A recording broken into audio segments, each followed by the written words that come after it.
How's it going, everyone? Akibana0 here, riding the internet waves, coming right at you with a RWBY top 5 moments video. We're going to be talking about Volume 6, Chapter 1, which was actually one of my favorite openings to a volume to date. It's actually a chapter that felt like a return to form. It had it all that I would ever expect out of RWBY. It had good action, quirky humor, we got the gang back together. Everything is there.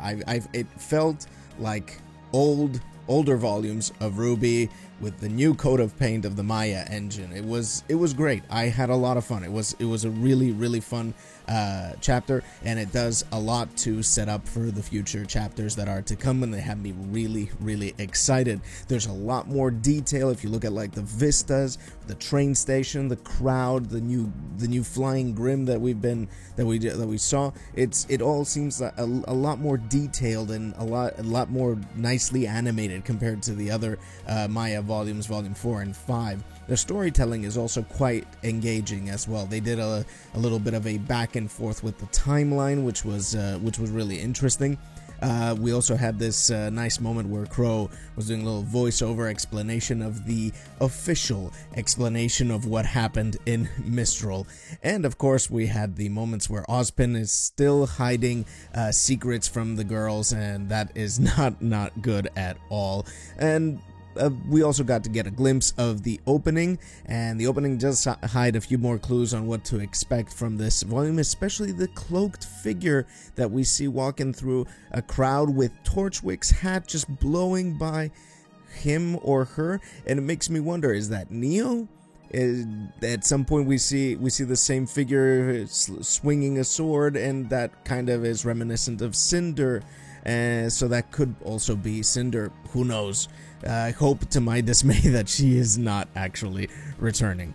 But anyway, let's move on to my top 5 moments. Moment number 1 has to go to RWBY taking charge. RWBY has shown quite a bit of growth in this particular chapter. She rises up to the challenge and plants her feet firmly on the ground, showing that she has grown and that she is a leader, and not just even as a leader, but also maturity as a character. She's still good old fun, quirky RWBY with all of her fun little moments, but she's finding her footing as both a leader and a character that has grown, that is not dwelling on the past, that is making good decisions. It's generally, I really liked what they did with RWBY in this chapter. She felt like she's really growing, and hopefully that means she's not gonna just be that Mary Sue character that we always knew her to be. Right, moment number 2 has to go to Yang and Blake not actually quite being there quite yet. We had that moment where Blake was trying to help Yang with her bag, and Yang was like, "You don't really need to do that," and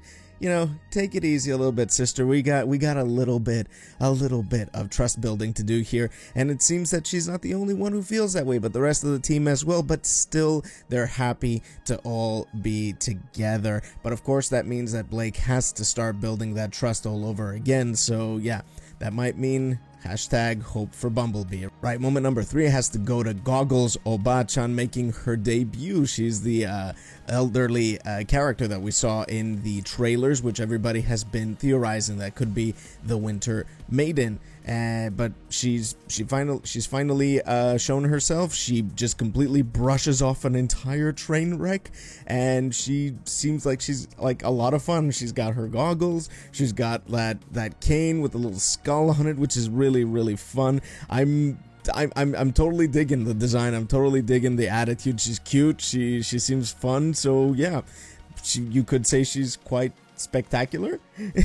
And yeah, I do feel like that we're gonna have some really interesting moments, since she's probably gonna be traveling with the girls for a while. So hope she doesn't drive them bananas. Moment number 4 has to go to Adam, who apparently hates thrones. You remember from my analysis video of the character short, I predicted that Adam is gonna slowly go off the rails, and that seems to be coming to fruition, especially considering that he just walks back into the White Fang hideout and he's met with a lot of resentment. So what does he do?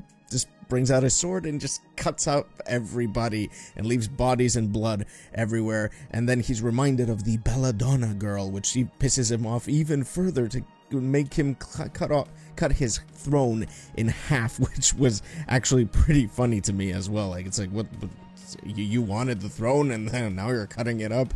But anyway, this is definitely kind of showing that he has a little bit of an edge, if you know what I mean.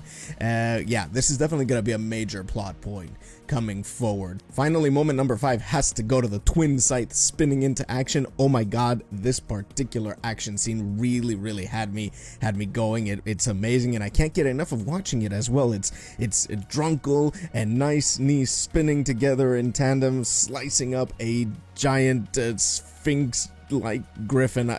I have no idea how to describe this particular grim, but it was so cool. It was a really stunning combo attack, something that we've been thirsting for a while from RWBY, since, you know, they have us always they always deliver with the combo attacks. But this time around it was really spectacular, and it was great to see Uncle Qrow and RWBY doing an attack together, considering that Qrow was the one who taught RWBY how to use a scythe. So it's really cool, and I hope we get a lot more combo attacks like this in the future. If you agree with my top 5 moments, please leave the video a like and subscribe to my channel by smashing on that subscribe button, because it helps a lot. I'd like to thank my patrons as always for supporting me, and you can do the same by hitting up patreon.com/ikebana0. I'm so looking forward to the next few chapters. It's going to be a really exciting ride. I have a good feeling that we're going to have a really good volume if this particular chapter is anything to go by. That's going to do it for now, guys. I'm going to catch you next time.